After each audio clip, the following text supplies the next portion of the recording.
You start. I've started the last 3. Oh, but I thought we were getting into a habit of you just doing it. Oh, I mean, we can if you want. No. I just thought you wanted to alternate. No, I'll do it. I'll do it. I'll take one for the team. Yeah. Please.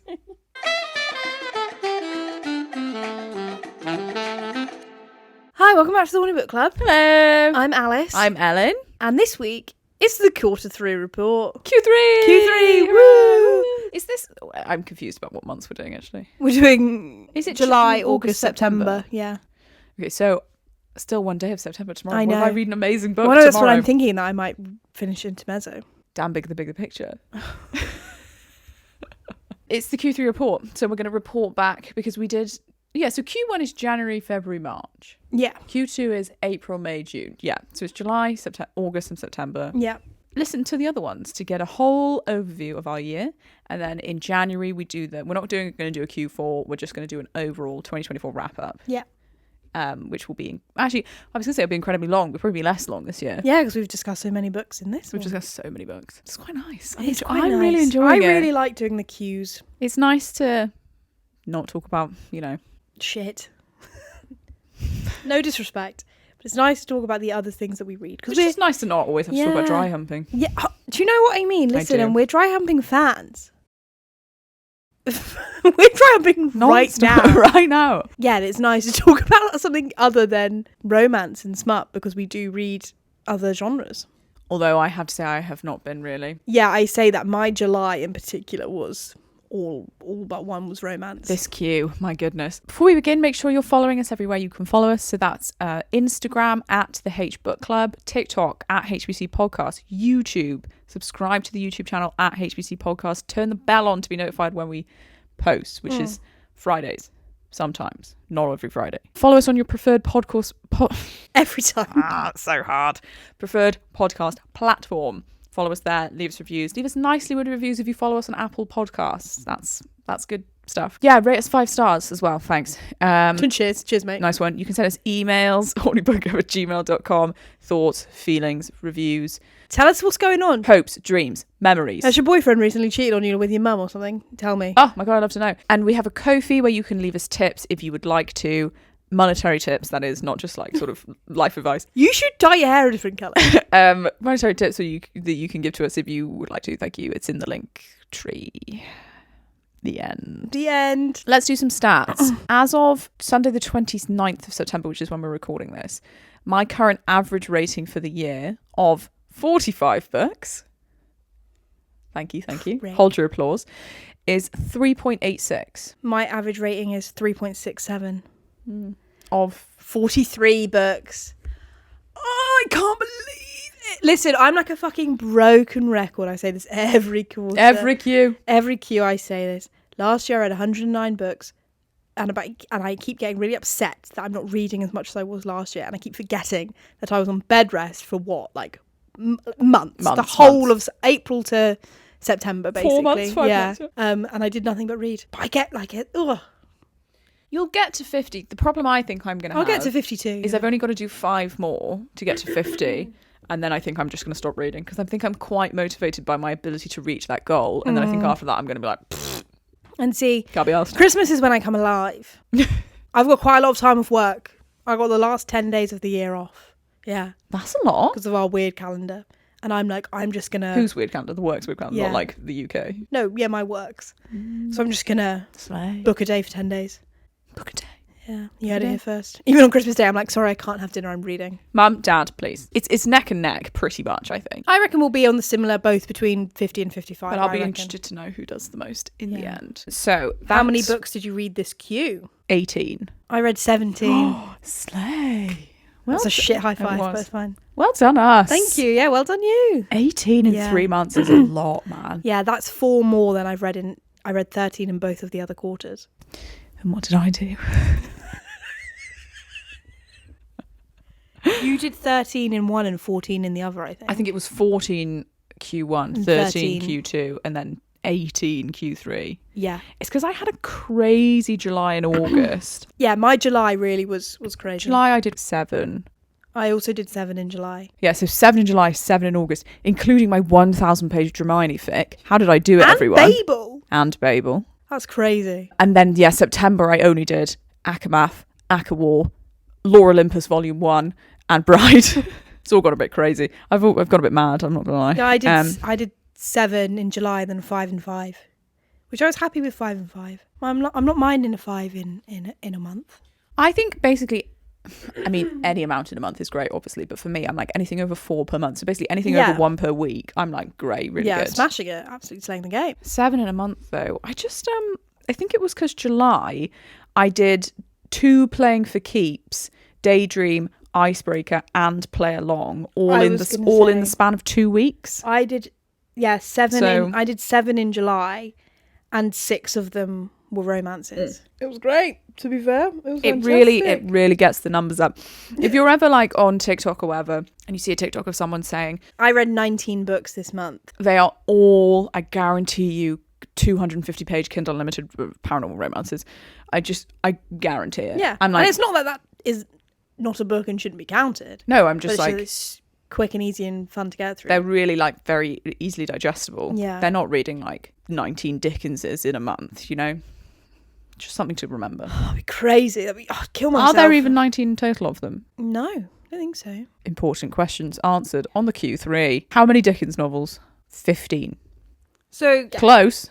Next Q, we're like, we accidentally read all 15 Dickens. Yeah, in the wrap up, we're like, how was your October, November, December? And I'm like, well, I just did every Dickens. I just did 15 Dickens. I was just thinking, I just feel like I might do every Dickens. I'm really into thinking about some Oliver Twist right now. Okay, so my first question for you, Mom. Yes, Mom. What was your favourite book of the quarter? Please and thank you. Too many. I've got 2. I've got loads. I've had a really, Well, do me some enjoyable honourable mentions and then pick one to talk about at length. Okay. I feel. I won't talk about this one in detail then because this is currently my top book of the year. And I believe it will be my top book of the year for the year. You can tell me what it is? Yeah. Oh, okay, because normally we guess. You can guess. I can't remember what you've read. You must remember this. You can't read it. I can't read it. You can't read it because of the subject matter. Oh, fuck. Was it? No. The teen one? No. The what? The teen one. Oh, my God. The teen one? In Memoriam by Alice Wynne. Yeah, sorry. I was thinking about assault, not about the war. The two things are, deeply personal. Those are the 2 things I don't involve myself in. No, In Memoriam by Alice Wynne, which is a World War I love story. And it is amazing. And I could talk about it for hours and hours and hours, but I'll do that. I think let's save it for the wrap up because for the yearly wrap up. She's already told me about it in detail and it was amazing and I was blown away. But it's it was one of the most beautifully written things ever. Some of the quotes were insane. It was one of those ones where I was just like, I'm gonna read it. I need to get the pen out. I've got to get the ruler, do some underlining, Yeah, me. Me. Yeah, me actually. And I was weeping. Yeah. I was crying a lot. Some of the quotes are beautiful and I would highly, highly, highly recommend for a good historical romance. Basically. Okay, cool. Tis a slay. But it's not a romance novel, but it's got a romance plot. No, it's not a romance novel No. at all. It's not one that you would be covering on a podcast. It's not Bridgerton. No. It is about World War I. It is his brutal descriptions of the trenches, not horny vibes. You might find that horny, I guess, if that's what you're into. If you're into that, if you're into really wet feet, you might find that horny. I'm not dead. me. I was crying. Crying. Okay. Well, I'll take some honourable mentions, if I may. Yeah, okay. Do you want to talk about the pairing now? Yeah, let's talk about the pairing now. Is that one of your top ones? It's one of my top ones. It's one of your top ones as well, I assume. I've read like 3 other things that I am are above it. This is The Pairing, which is Casey McQuiston's new book. Guys. Casey McQuiston, author of Red, White and Royal Blue, as we know. I rated 4.5. So did I. It's great. I have to say, we were both very trepidatious going into it. We were nervous because our history with Casey McQuiston is that Red, White and Royal Blue is not only one of the books that got me back into reading as an adult, but it's one of our books that bonded us. It cemented our friendship, I would say. Cemented our friendship. It's one of Ellen came round during lockdown. Ellen is wearing her Red, White and Royal Blue jumper right now. History her. Ellen came over to my flat in the pouring rain during lockdown and I handed her it out of the window. But then they did One Last Stop. And we went. We all know how we feel about that. If you've listened to the 2022 previous wrap-up, I think it was. And then I Kissed Sarah Wheeler, which I didn't even bother. I couldn't even get into it. No, so we were concerned, but when we heard about this book coming out, and it's The Bisexual Dream, yeah, and it's about basically a couple of bisexuals. They break up on their way to a food and wine tour of Europe, and they break up, they don't go on the tour, and 4 years later, because they both had the voucher that they had to use in 4 years or whatever. in 4 years, so they go and they're both there redeeming their voucher, and they're like, shit, and then they start up this competition basically of who can fuck the most people around Europe on this tour, but obviously then they fall back in love and stuff, and we got it, and Ellen came round and she bought me my copy, and we sat. I was on this sofa, Ellen was on the other sofa, and we sat and we read the first 100 pages together, and it was great, wasn't it? It was a great time. It was a great time. And we were both reading, and we both just kept looking at each other like, oh shit, this slaps. We would accidentally, one of us would get a couple of pages in front, a couple of pages behind, and start like laughing, and the other one would be like, no, what? And it was so good, so enjoyable. Really just like immaculate vibes. So really great, like summer in Europe vibes. Yeah. It's because it's a food and wine tour, and it's like one of the characters is a professional sommelier or training to be a sommelier, and one of them is a pastry chef, and so they're both very like connected to food and drink and very sort of like into the senses of food and drink. And I love stuff like that. I love stuff about food. It was just such nice vibes. It's really well written. You're obsessed with both of them. You really want them to be together. You also kind of don't. It's such like a whirlwind of them sort of maybe being together and then not, and you're getting stuff from the past and you're getting the current stuff, and it's just, yeah, Casey just smashed it. Casey smashed it out of the park. And what I would say is we talk a lot on this podcast about books where they are very obviously for straight women. This book is written, I believe Casey McKiston is bisexual. And non-binary? Yeah. By a bisexual for the bisexuals. Hugely. It's like so they're both bisexual, and then during the book one of them comes out as non-binary. Yeah. And then the other one is cis male. Yeah. It's like lots of conversations about different types of sex. Yeah. Non-penetrative sex. Yeah. They both have like different roles. They're both switch. Yeah. The sex is kind of the main point, kind of not. If you've read Red, White and Royal Blue, it's very similar vibe to that. It's more sex than Red, White and Royal Blue. It's more horny, but the vibe is similar in the sense that you're not like, this is a smutty book. No, you're not getting sounds of slapping ball sacks on the arse. But then when you listen for the Bride episode, everyone. But then when you actually get to the sex scenes, you are like, fucking hell. Like, there were points, and I texted this to you while we were reading it, where I said this might be the horniest book I've ever read. I stand by that. I think this is the horniest book I've ever read. It's not the sex though, it's the vibes. Like, the vibes are so horny. And also what I would say is I've never seen so much creative dry humping in all of my life. Crazy. The amount of different types of dry humping they do. There's one scene where they almost have a threesome on a boat. Oh my God, you guys.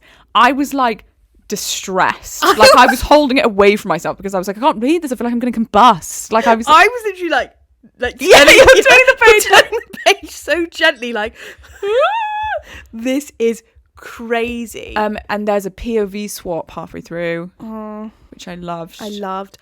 But that I also really missed Theo's point of view. You were with Theo for the first half of the book, and it's great, and I love it. And then it's the classic, you switch POV and you see that Kit has been pining the whole time and is in love the whole time, and you're suddenly like, I love all of yearning.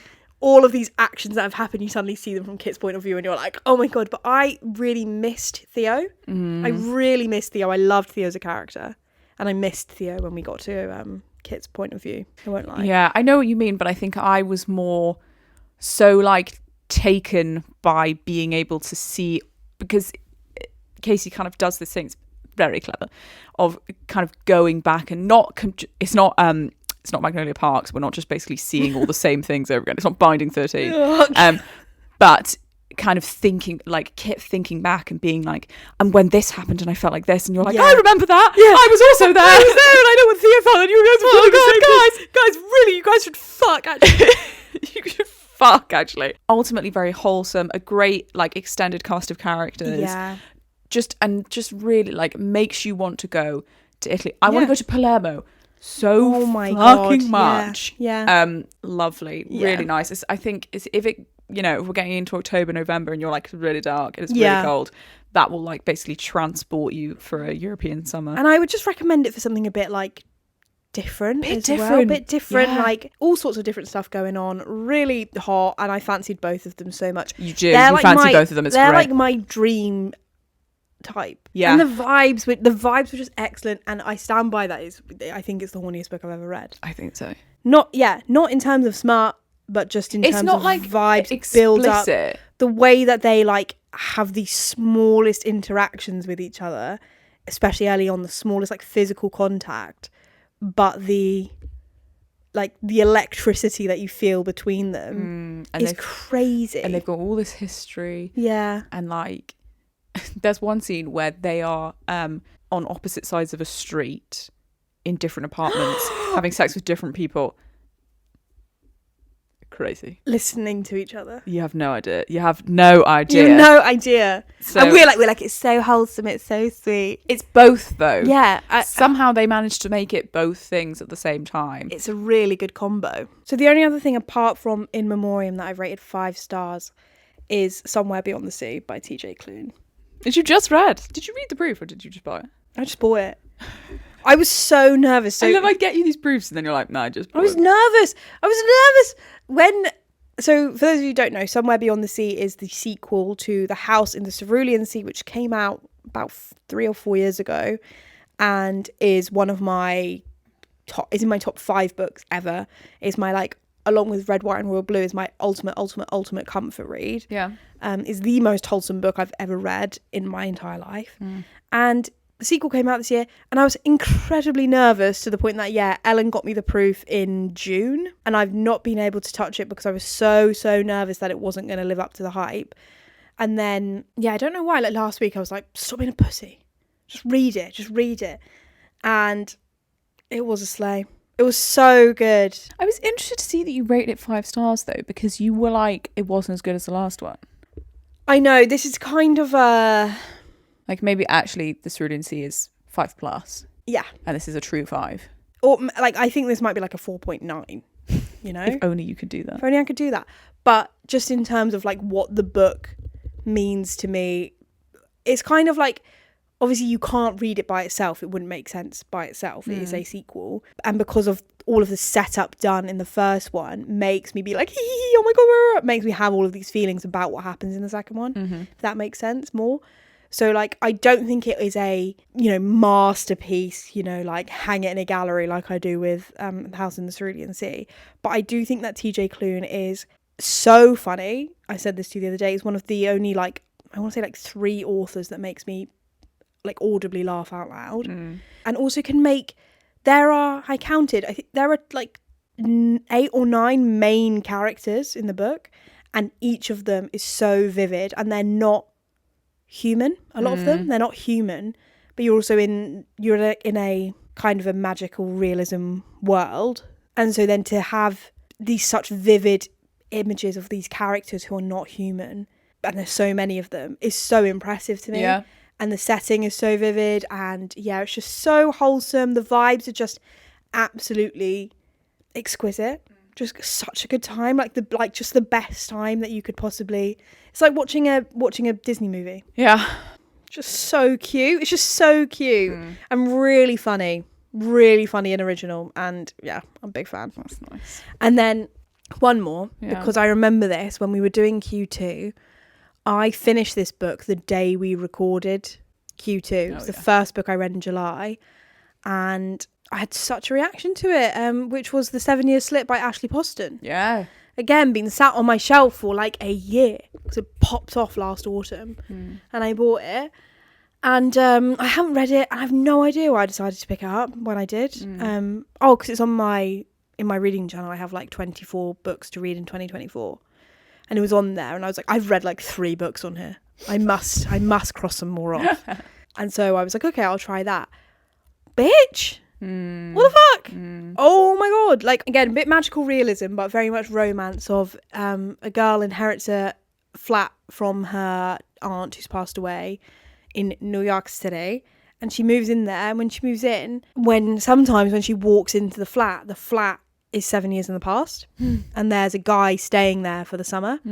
But she can't control, if she leaves the flat, she then can't walk back in. And so then they develop this relationship. And then simultaneously, when that's happening, when she's walking in and she's going into the past, through her job, she meets him again in the present. And he's 7 years older, obviously. Does he remember her? No. Yeah. Oh. Yeah, he remembers her. Crazy. But she doesn't, right at the beginning, like when she first meets him in the present, she's like, hello, sir, who are you? And then she goes home and she goes into the flat and there he is, but 7 years younger. Ah, my God. I, ate that shit up. I thought it was so good. I thought it was so well done and so, kind of beautifully crafted. Some lovely, lovely quotes. Really nice quotes. Really nice romance stuff. Kind of really good stuff of, the differences between him 7 years ago and now. There's a bit, where they... Don't do any spoilers. Oh. Don't, because you've told me to take it back, so Okay. There's a bit where she sees him in the past and then she sees him by accident, sees him the same day in the present, sorry. She leaves the past, goes about her day and sees him in the present. And just the really clever stuff of making them almost two slightly different characters, him in the past, him in the present, slightly different. But obviously, she's like, this just happened 5 minutes ago. And he's like, that happened to me 7 years ago. And the vibes of that in certain situations are crazy, are so good. And then at the end, because it's a book about love, obviously, and them finding each other amongst all odds, but also obviously she's dealing with the death of her aunt, her much beloved aunt. The end, I was choking. Oh, do you remember? I was absolutely devastated, weeping, crying my eyes out, to the point I had to go and have a minute. I had to stop. And then I cried again then 10 minutes later. And then my partner came home from work 45 minutes to an hour after, asked me about the book, because he could tell I'd been crying, asked me about the book, and I was telling him about the end of this book, and I cried again just from talking about it, and was like choking on my tears. I was so distressed by this book in the best way ever. I can't remember the last time, if that ever happened, where I came back to it, talked about a book and cried an hour or however long later. I'm gonna it's try. Really good, autumn vibes. Oh, is it? Yeah. I thought it was summery vibes. Oh, okay. No. Well, I'm what am I going to do next? I've got Wild Eyes. Do Wild Eyes now. God. What about you? So, any standouts? Here we go. Let's talk about H0rny, shall we? Well, so I'm my two actual standouts are Intermezzo. Sally Rooney. Sally Rooney's back, baby! And Babel by R.F. Kuang. Both of which I rated 5 stars. And the thing is I'm both of which I'm going to talk about because probably I think Intermezzo is going to be my top book of the year. Depending on what happens in the next 3 months. Sorry, yes, swallow your water. Sorry. Intermezzo above Ministry of Time. Oh, yeah. Oh, you have no fucking idea what's about to happen to you. I'm starting to read Intermezzo as soon as she leaves my house this evening. I'm scared. I am scared because I read it on the 23rd of July to the 28th of July. She got approved. It took me 5 days because I got an advance copy because I'm famous, and I am worried that everyone else is going to be like, no, it's shit, because everyone I've spoken to about the Ministry of Time has not liked it as much as I liked it. So now I'm doubting myself like mad because I'm my taste is just completely gone. But yeah, I'm not going to talk about it in depth because it's probably going to be my topic of the year, but oh my fucking God. I think it's definitely her best one. It's definitely my favourite one by far. But it can't be by far above Normal People. It's by far above Normal People. Yeah. Just for the depth, the breadth, the width, the height. I think it's so different because it's basically the first book she's written that's not semi-autobiographical. It's about two brothers and one is 10 years older than the other one, and basically just in this way of all of her books, it's not like really plot focused. It's very character driven. It's driven by their relationships. But when I tell you the quotes, I'm talking about it now. The quotes from this book, fucking hell. And I cried multiple times. And it's not even like super, super emotional, but I was so sad that it was over. Like I really wanted to stay with them. Because I read it over the course of a week because it's quite dense. It's like almost 500 pages. It was one of those ones where I kept remembering stuff that had happened, thinking that was something that had happened to me in real life, and then being like, no, that's in the book. That was fucking Sally Rooney. What am I on about? Oh my god. So yeah, for me that's a 5+. Wow. So I'm really scared that nobody else is gonna like it, but I thought it was amazing. And then Babel, I was gonna say the same sort of thing. Not the same because everybody loves Babel, basically. But yeah, I read it because my friend Megan had read it and had sort of assured me that it actually wasn't as scary as it seemed. I was too scared to read it because I thought it was going to be like super intellectual to the point I wasn't going to be able to get into it, basically. But no, it's actually like super plot driven. Like loads of stuff happens. I mean, it's like it's described as an epic, and it like is, in the sense that over the course of the first 200 pages you do like 10 years. But it's just, yeah. But also it's like not that long either, is it? Like it is long. 550 pages. Yeah, it's not that long. No. But she has this way. Listen, I've read Lucy's Score, guys, okay? An epic. The Knock 'Em Out series, alongside The Odyssey. Well, exactly. R.F. Kuang is someone who I have a lot of respect for, and I've only actually read Yellowface because I just think her writing is so interesting. It's so intellectual, in my opinion. And like, why did you make a face? I feel like I'm going to have to try it again. Yeah. Oh no, you definitely should. Because I didn't not I do enjoy think you it. would really like it. Like it's a lot of stuff happening, and there's a core 4 characters. It's set in Oxford in the 1800s, and it's centered around this one boy called Robin, but his name's not actually Robin because he's Chinese, but he gets basically rescued by this Oxford professor from his home that's been infested by plague, and all of his family is dead, and the professor basically plucks him but already knew who he was. It's not random. Takes him away, takes him to England, basically educates him, gives him an English name, then basically trains him up to then go to this school of translation, Babel, in Oxford, fictionalized Oxford obviously, but only the Tower of Babel and nothing else, where these scholars are basically, who are all polyglots, are doing this thing called silverworking, which is basically like a form of magic in this world that basically is like enhancing technology. So it's all the same as real history. And it's using translation, isn't it? It's using translation. So the way it works is they have these silver bars, and what it does is it's basically like, because no translation is perfect, it harnesses the basically space between the translated words as power. It's so amazing. Clever. It's such a cool magic system. The concept of it, I was literally like, what the fuck? Yeah. Like, how do you come up with that? It's such a clever magic system. So interesting. And so but it feels incredibly real. You're not there like, God, this is a bit like Harry Potter. Like, no. Everything is basically the exact same, except for the fact that they're not doing magic. It's not like wands. Yeah. The silver is basically used to like make trains go faster, make sure ships sail safely, and like basically, speed and height and things like that.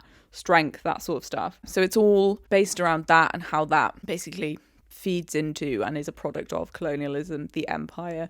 And then basically it sort of all comes crumbling down. And it was amazing. The end.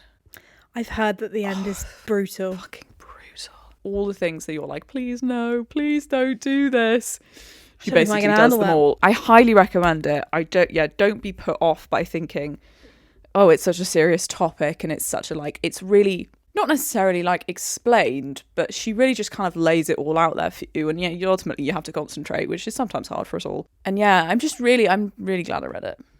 Very, very glad I read it. But also I read Draco Malfoy and the Mortifying Ordeal of Being in Love by Is This Self-Care on H0rny. If you follow us on Instagram, oh my god, this goes in the category of most surprising, and it'll probably be my fucking most surprising of the year, I would think. If you follow us on Instagram, I sort of said that I was reading it. And it was 1,000 pages on my Kindle. But yeah, I downloaded it on H0rny. This is like basically a really famous Hermione fanfic, which is, Draco Malfoy and Hermione Granger. For those of you not in the know. Those of you who don't know the vernacular, Hermione. And it's basically about, an alternative future in the Harry Potter world where Draco and Hermione end up being in love. Spoiler, they end up being in love at the end.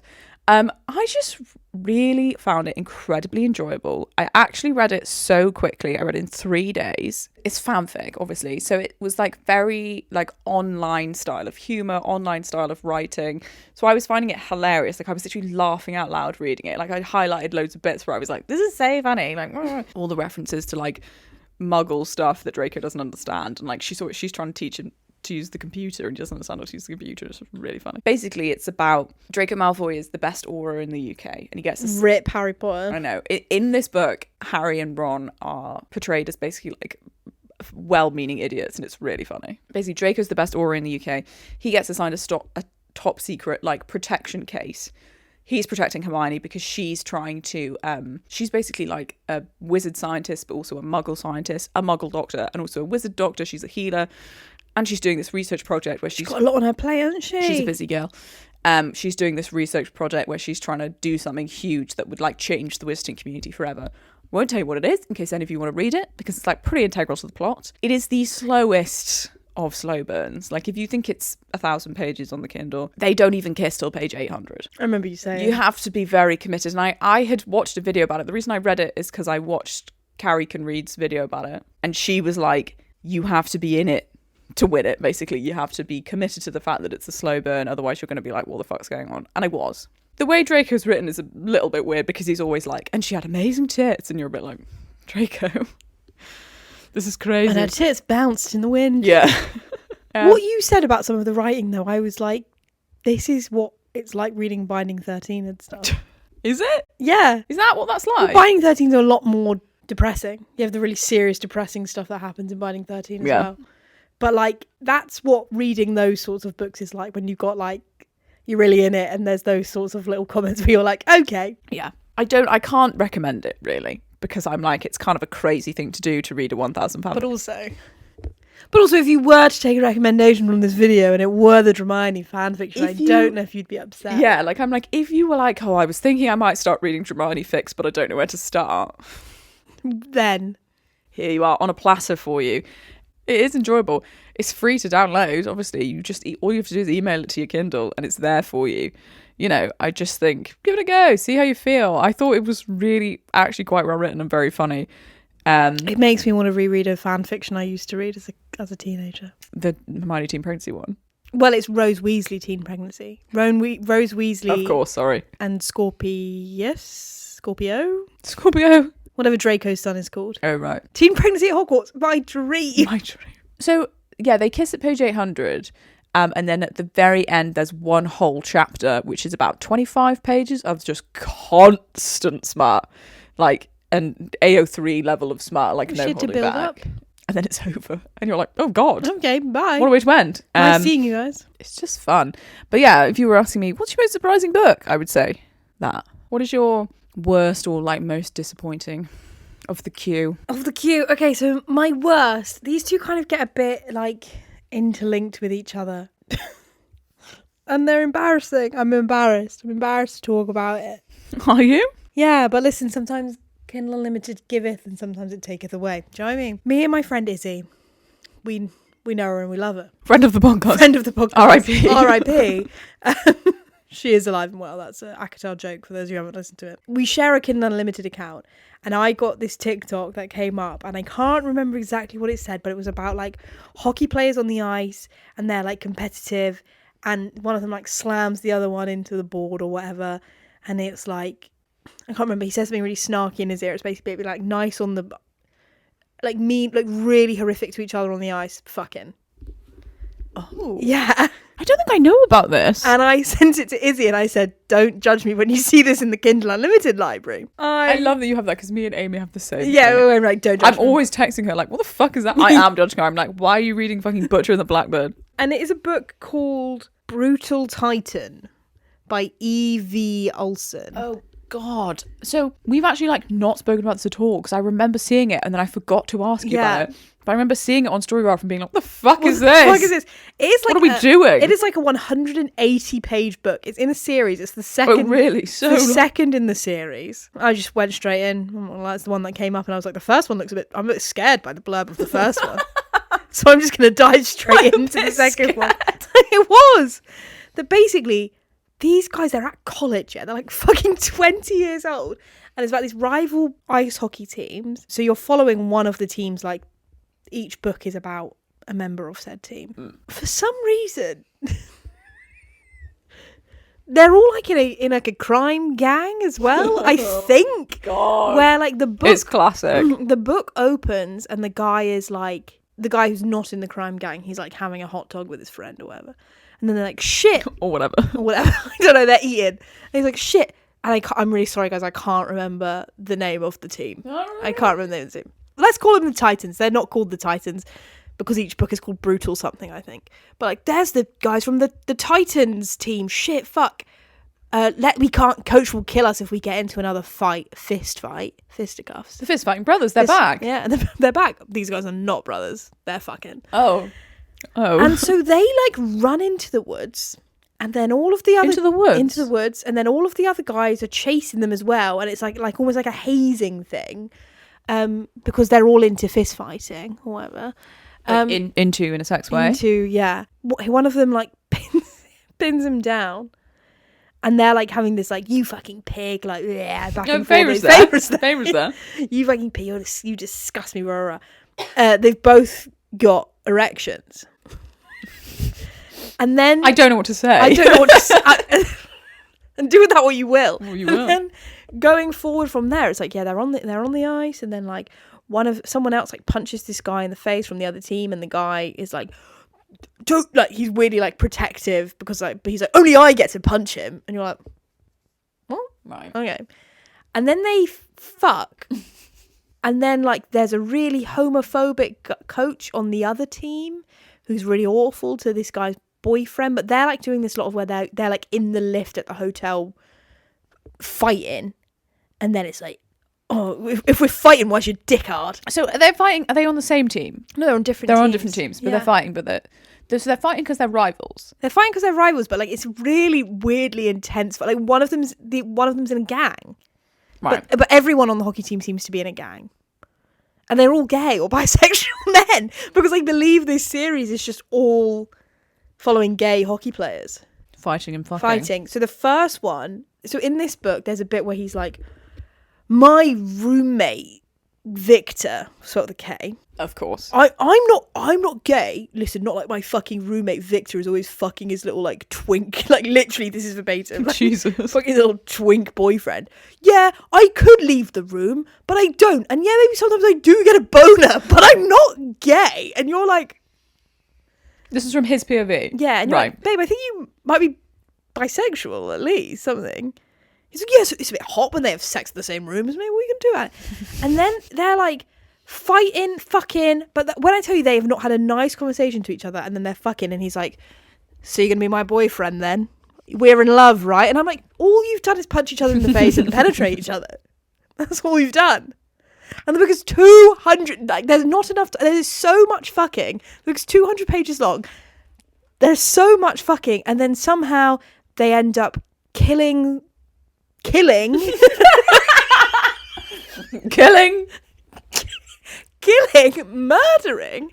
the homophobic coach from the other team. Oh, well, good.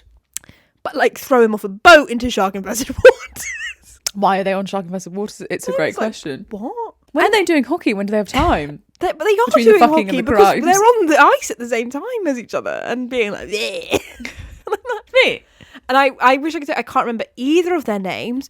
One of them gets he gets his fucking ribs broken. The crime one, for some reason, gets really badly beaten up. Really, really badly beaten up. Turns up at the other guy's hotel room. Yeah. Is like, I want you to penetrate me.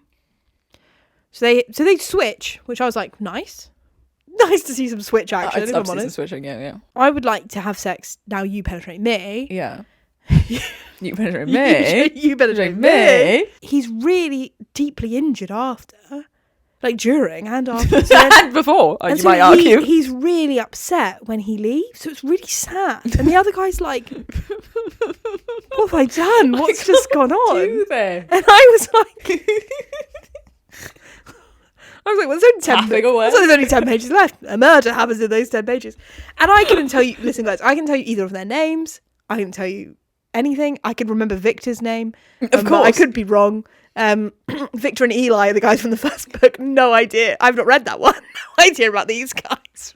You know when you're like, God, you cannot trust the reels you get. No, you cannot trust the You information. can't. And then the other one, which I will stand by that, if I said anything, and if you've read Brutal Titan and you've gone, that didn't happen in that book, where's she got that from? It's because it could have happened in this book I'm about to talk about now. Because I'm confused. It's a book called God of Fury by Rena Kent, which again, I have seen on so many videos of people being like, this is the best romance I've ever read in my life. You can't believe them. I know. Because they don't know what they're talking about. I know, and I should have known, but listen, I had a really bad month in August, okay? And not a great month mentally, and I should have known when that was in the same list as someone recommending Only for the Fans. Not Only for the Fans. What's it called? That's our book that we made up. For the Fans. I should have known. Only for You. Only for You is our one. No. I should have known when this was recommended in the same video as For the Fans. Yes, absolutely you should have. But again, It's like you never learn. It's insane. I refuse. But this is a book where it's basically exactly the same plot as the ice hockey ones I just said. Yeah. But instead of ice hockey, they're in the UK. The author is not from the UK. Because she continuously calls it Brighton Island, the island of Brighton. And I'm like... Instead of Britain. Instead of Brighton! They're in Brighton for parts of it. The city of... But it's an island. According to this. And I'm like, you thinking of Portsmouth? You think of Gosport? What's going on here? What's going on? It's not ice hockey. It's rich people and one... In a school, in a university, and one half of them are in the mafia. So it's kind of these two rival families, and one of the families is in the mafia.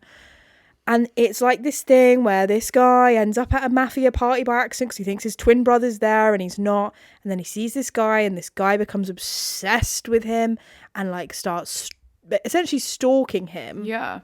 Until he's like gives in. But he has lots of deeply internalized homophobia. I can't really remember much else. And I'm like, it's not even, you know what? Say what you will about For the Fans, okay? Say what you will. What are you going to say? I was I was so unwell Yes. when I read it. And I remember every single thing that happened in For the Fans. I could give you a play-by-play right now of that book. And I read it over a year ago. Gods of Fury. All I remember is the stalking. All I remember is the other guy really being like, no, I'm not gay. There being like a slight, like not a lot, like 4 years, but like a slightly weird age gap. And also it reminds me of Magnolia Parks, and I can't tell you why. Yeah. Because like it just has the mafia vibes, I think, reminds me of the Daisy Hates bits of Magnolia Parks. Yeah. Also, again, it's a series of 6, and I believe all 6 books happen in the same year, and you have this classic thing of like, we've done this, because in the background you're seeing every fucking member, every sibling snogging, getting with someone. They weren't together last time I were here, blah, blah, blah, and I'm like, I wonder what that book's going to be about. I wonder what book 4's about. Do you know what I mean? Like, it's crazy. And it was so badly written. And I think he kept calling his cock a name, or calling it like Your Highness, or my, like it was a character. And it was so bad. And like, I'm just like, I just think that these women on the internet just want to read about men shagging each other. It's like really like, I think so. Women writing books about men fucking and really badly fetishizing it. Yeah. And am I part of the problem because I'm reading some of them? Well, but I want to read the good books. I just want to read good books, and I just want to read good books, and I like reading queer romances. We talk quite a lot about the time of that. There's not enough queer romances out there. Yeah. But I think I'm just going to stop reading queer romances. Well, I mean, actually, there's hundreds of them. But they're all like, that we're fighting in the left and now we're fucking and one of us isn't actually gay. Ooh. Yeah. Oh my God, it was such a tell us over. Oh, my ribs are broken. Ooh. Like, I can't. It just, Did you read them back to back? No. No, about a month apart. Yeah. But I just like... No lessons learned. And I just was like, in August, I was actually like, I wanted to read something that was so bad it was good. But Gods of Fury was just bad. And like For the Fans was not so bad it was good, but For the Fans was so bad it was enjoyable. We got a lot of content out of all of I like talk about For the Fans regularly because it's hilarious. Too much. So yeah. Crazy. Apart from that, everything else I've read has been like generally good. Yeah, I was just thinking Definitely got books I've got problems with, but those are the only two bad books I've read in the last 3 months. I rated the lowest. My lowest rating is 3 stars, and I rated Fucking hell. Akamath 3 stars. And then at the beginning of July, I read Consider Me and Play With Me. Oh, well, I DNF'd the third Becca Mac. Oh. So that could be a contender. So. Oh no, are we going to have to talk about Becca Mac? What a terrible, terrible shame. Where the fuck did I come across these?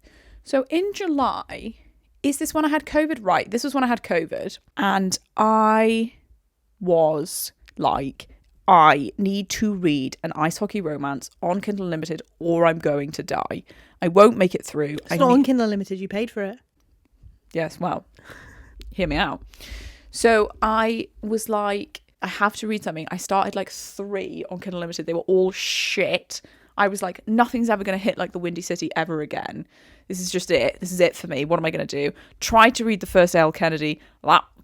Boy, was that a mistake.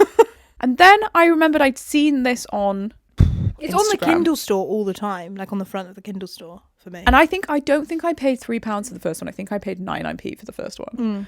And Becca Mac. Oh, right. So this is the Becca Mac, the woman that you are. This is the Playing for Keeps series.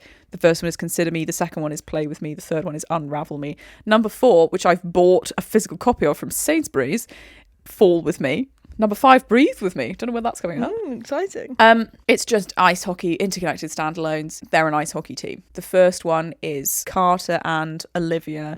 The second one is Carter's sister, I have to read Jenny, the second one, I think. with Garrett, who's on the team. The third one, which I DNF'd because it was lame, is Adam from the team, who has no luck in relationships, and a random girl called Rosie.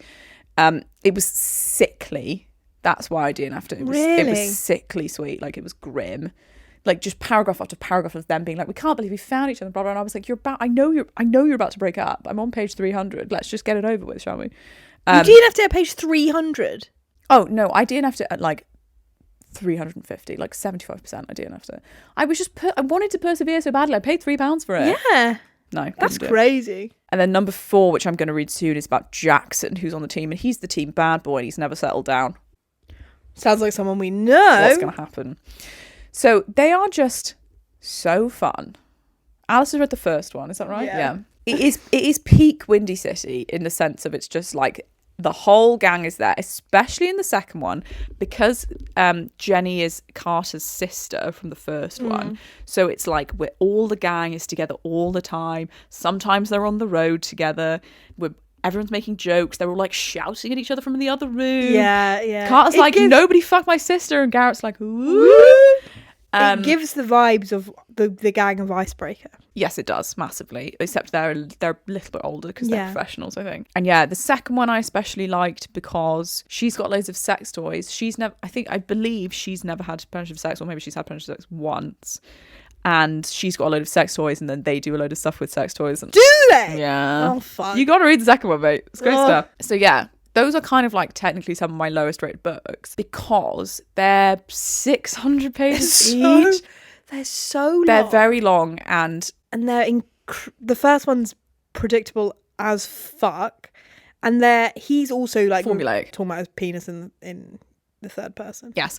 And it's very incredibly long paragraphs in all of them. Really bad in the third one, which is why I DNF'd, but in all of them. Incredibly long paragraphs about them all thinking about how much they're all obsessed with each other. Like, they're very, very romantic ones. Like, the smut is smutting, absolutely. But they're much more heavy on, like, the romance and the connection, and they'll die without each other and that sort of stuff than, like... Yeah, it's not erotica. It's the smut is for love.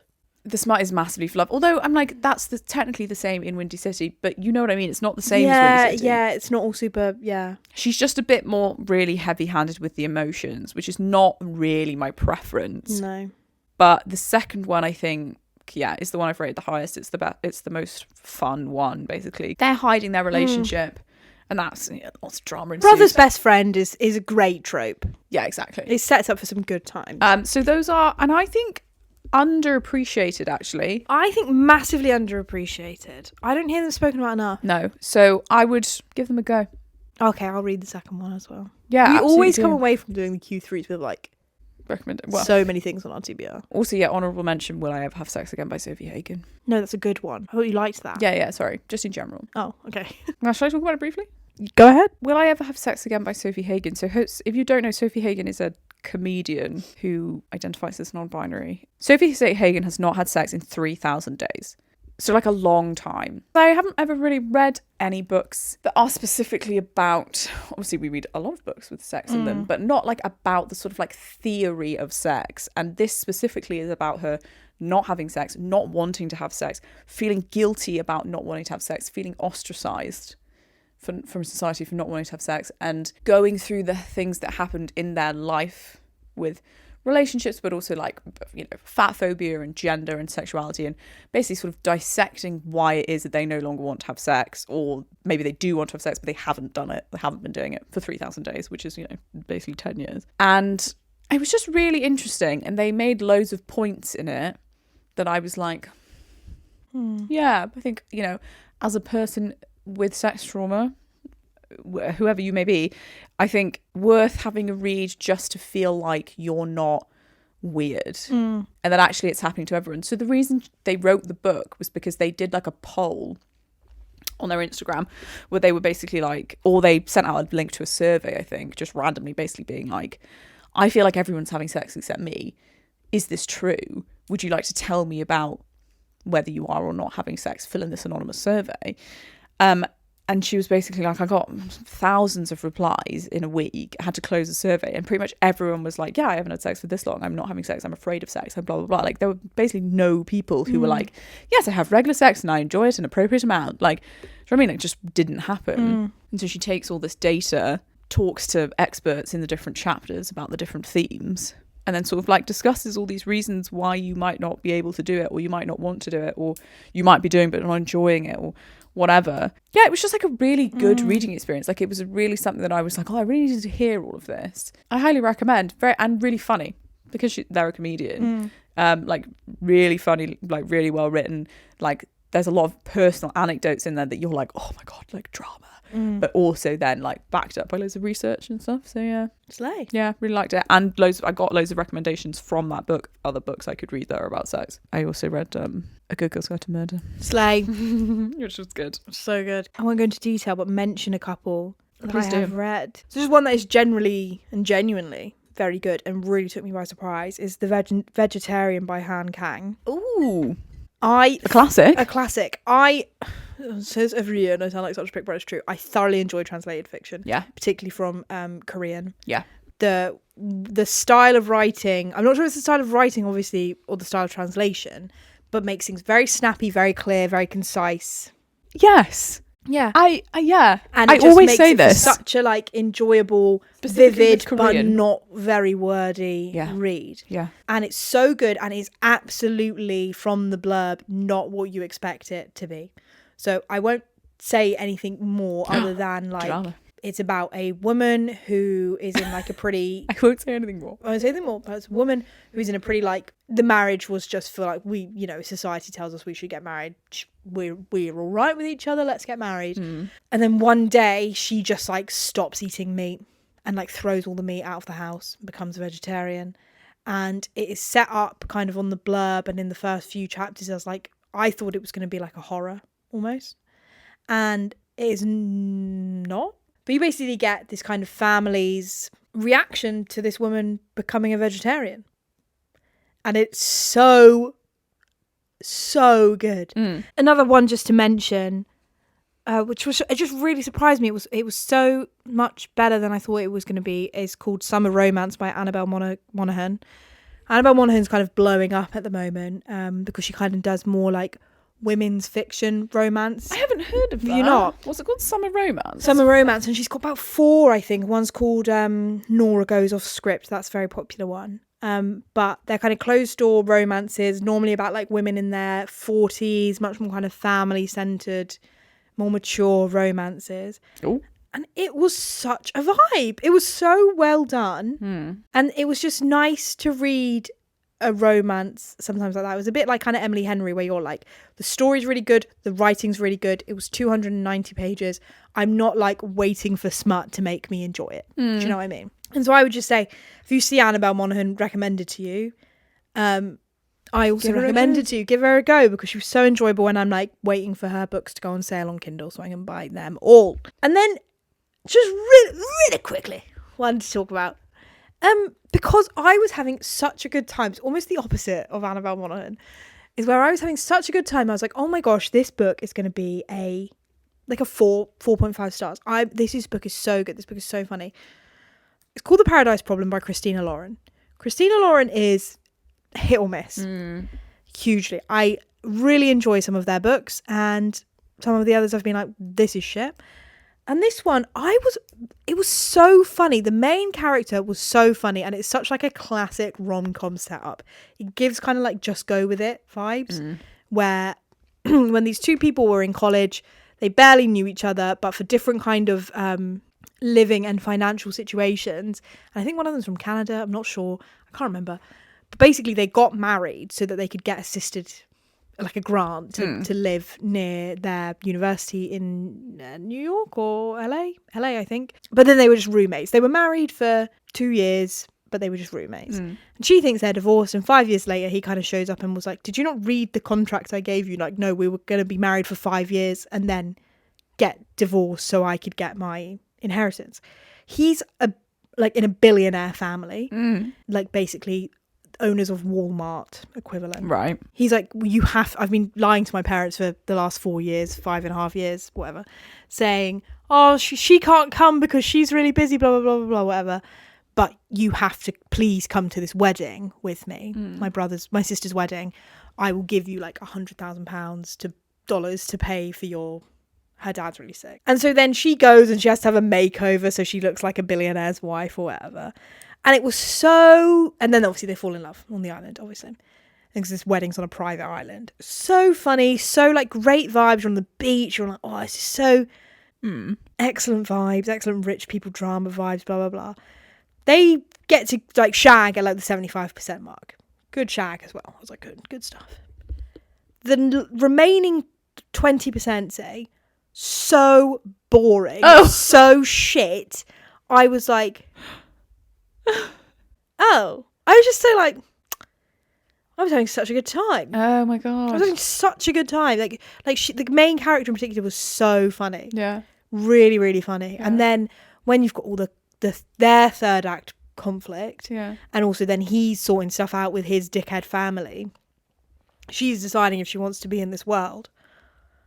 Yap. It was so boring, and the epilogue was about 30 pages long. Oh god. I was like, my god, Christina and Lauren, I do not have the time. Oh my god. And I was just so like, it's one of those ones where I wanted to mention it because it's like, I can't not recommend it really, because I had such a good time. Yeah. In the first 80%.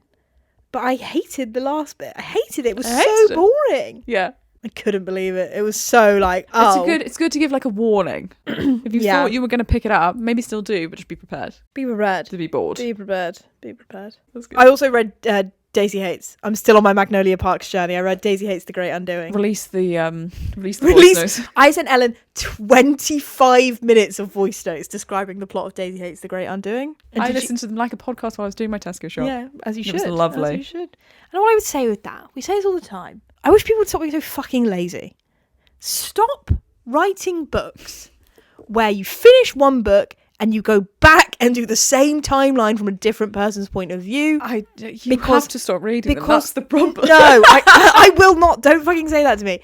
Because I love both the Magnolia Parks books, and I really enjoy all the stuff that happens in Daisy Hates, apart from the fact that I'm like, well, I don't root for this storyline at all, because I know what's going to happen in about 3 weeks' time, because I've already fucking read it, and I saw you at that party where this thing happened, so don't make me root, don't try and make me root for this thing I know it's not going to happen. And people online are like, oh, God. Unrequited love. I'm just like, well, get over it because it's not going to happen for you, mate.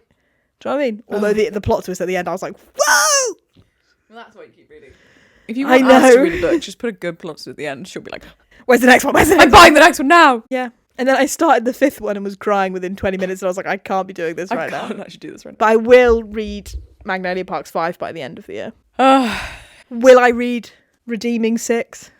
I don't think you have time. I don't think you have the capacity. No, it's between Redeeming 6 or Babel. Shit. It's hard. It's a toss-up. It's a really difficult choice. Do you have anything that you're looking forward to reading? That's always our final question. In the coming months? Pre-Christmas? Definitely Intermezzo. Definitely. Oh, God. I'm going to be so fucking upset if you're like, yeah, it's a 4. Oh, no, I'm... Like, if you were like, it's 1 star, I would be like, fine, I'm writing it off. If you're like, it's a 4. Yeah. Like with Ministry of Time. And I think I would like to try Crown of Midnight, which is the second Throne of Glass. Mm. And then I've got a couple of like literary fictions that I would love to get to. So I've got Green Dot. Oh, yeah. I've got Bellies. Oh, yeah. Your in between Christmas period could be the time for that, I feel. Yeah, I feel like cozy evenings are for a really good lit fic. Oh, my God, yeah. Does Eliza Clark have another book coming out? Or is that next year? No, it's November. Is it? She's Always Hungry. It's short stories, though. I'll do that, probably. I'm feeling like I might only just do romance now. It's like, I've got to do Wild Eyes, the Say Nazis Hell yeah. episode coming. I've read Wild Eyes in the last quarter, but obviously we are going to do an episode on it. Fall with Me, Back and Back, number 4, Playing for Keeps, number 4. I'm going to do the 7 Year Slip now that you've told me to do that. Akoffs. So Akatar 4 and 5. And then I'm kind of at the end of the year, basically, once I've done that. Yeah. So, and we're... Five Brothers by Penelope Douglas. We can't wait for that one. That's kind of it. I mean, I've got millions of lit fics at home, but I think I've done a great amount of lit fic this year already. And I'm a bit like, nothing's beating Intermezzo or Babel, really. So I think I'm like, I might just try and crack out some romance, I think. Why not? That's sort of how I'm feeling. So I'm going to just be really busy. Yeah, you're very busy. Really busy. So I think that's what's got to be done, basically. I'm like, if I read A Court of Silver Flame... Oh! Sorry, I just remembered... I'm so sorry. I'm so sorry, but I just remembered Nothing Like the Movies by Lynn Painter. Is that out? I think it's out. Shut the fuck up. I think it's out. Shut your mouth. 23rd of October. Oh my God, don't scare me like that. Okay, so Nothing Like the Movies by Lynn Painter. It's just hit the top of my list. I'm very excited for that. Really excited for that. I'm like, Is Better Than the Movie's going to be one of my top books of the year. Potential. Like, potential. The only problem with we've just been saying we love the Q wrap-ups, which we do, the Q reports, but it does sort of give spoilers for the wrap-up, the yearly wrap-up, because we've done a lot more discussing, which is very nice, actually, for us. I know, but I think for a lot of the books that we'll be talking about in the Q wrap-up, we haven't got into loads of detail about them. No, and I'm like, the top 10 is going to be interesting. Like, I feel like top 5 is pretty set, but my top 5 is going to be... I think my top 5 will have at least 2 to 3 books that I've not already yet. How many 5 stars have you done this year so far? Because I've only done 3. And I'm 4. Yeah, so that sort of does I've give you done an 4, idea. but Somewhere Beyond the Sea is like a 4.99999. So that would be in the top 10, I reckon, but not in the top 5. So there's something that you've rated under 5 stars that you think is better than Somewhere Beyond the Sea that you've rated 5 stars? No, I think... I'm very interested about that. No, I don't think so. But then how is it not... No, I think there'll be things to come. I think I could rate things something to come. 4.75 in the next... Sorry, I forgot it's not December. In the next 3 months, that might go above that. Oh, well, there you are. Well, stay tuned for that. That will be coming in Jan, the 2024 wrap-up. Because we record it sort of, first week of Jan, but then we're not releasing it first week of Jan. There we are. Thank you so much for listening. Thanks for listening. Don't forget to follow us everywhere. Send us emails. Send us money if you would like. We'll see you next time for Bride by Ali Hazelwood. Ooh, spooky. Okay, bye. bye.